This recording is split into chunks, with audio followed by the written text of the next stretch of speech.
Dictation. Start now. It is obvious that one of the major problems we have to face is unemployment. It is a terrific human problem which we cannot ignore. Merely giving some kind of occupation to a large number of persons does not ultimately increase employment or lessen unemployment. We delude ourselves if we think so.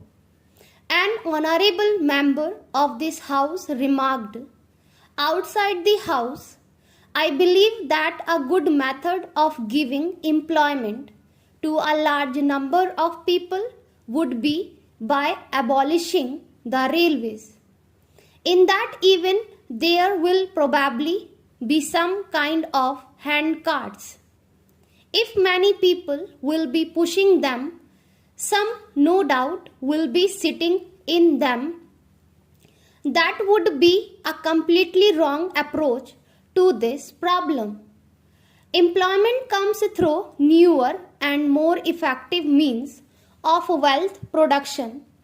The whole experience of the past 200 years shows that it comes with the growth of technological methods. It is true that technological growth often leads to human misery, but precautions can be taken.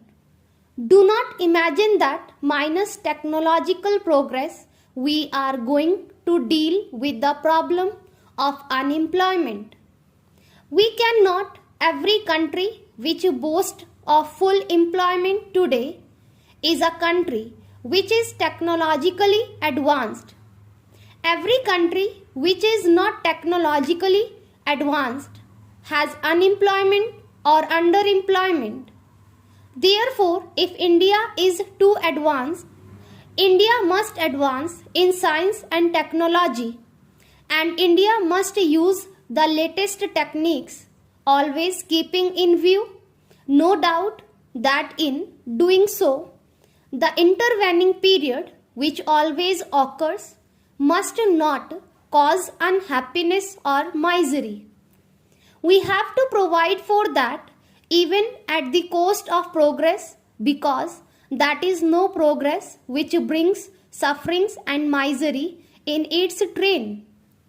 Now we have been planning more or less methodically for the last 7 years or so. As we have tried to plan, we have, if I may say so, with all respect, grown a little more expert in planning. We are getting more educated in this process. We have had the advantage of discussing these matters with many experts in India and elsewhere, realizing that the problems will have to be solved by us, not by the experts, but the experts throw light on different aspects of the problems and make us think, and they point out our mistakes. So gradually, through painful process of thought, we have proceeded along this path of planning. We want to pursue it further. Even people who do not believe in planning, they are becoming fewer and fewer people who believe in what is called free enterprise, are gradually realizing the limitations of free enterprise. In a country like India, situated as we are, there can be no free enterprise in the absolute sense.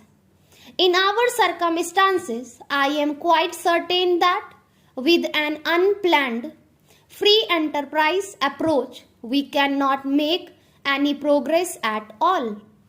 If there is any progress, it will be lopsided.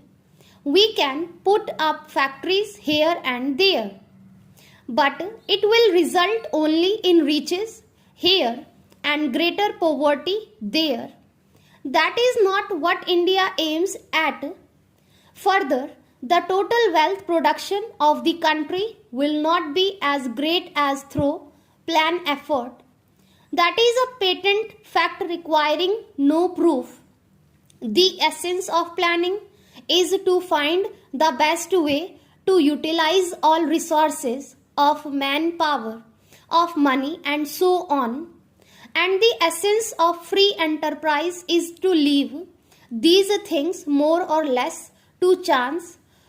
Well, if chance is a more satisfactory way of dealing with the problems of life than carefully thought out methods, then of course there need be no planning at all. It means trusting to luck. It is the old idea of fate. This is no good. All over the world, the idea of planning is being appreciated more and more. For an underdeveloped country, particularly, planning is essential. It may not be so necessary in developed countries. They can perhaps do without it. But there is no other way but planning for an underdeveloped country like ours. Again, India is part of a region, South Asia or a good part of Asia, which is more or less underdeveloped.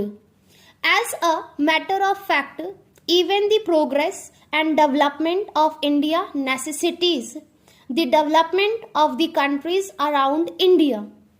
I do not mean to say that we cannot develop unless those countries also develop or that we should interfere with them. My point is that it is in our interest that our countries also develop. To think that the development of other countries comes in our ways is true only a colonial pattern of society, where we want to buy cheap raw materials from a country under our influence and impose our goods in a protected market. That does not apply to free countries. It is in our interest, politically and economically, that other countries in Asia and Africa should also develop. We cannot, unfortunately, help them much because our resources are limited, but tried our best to help them in their development program.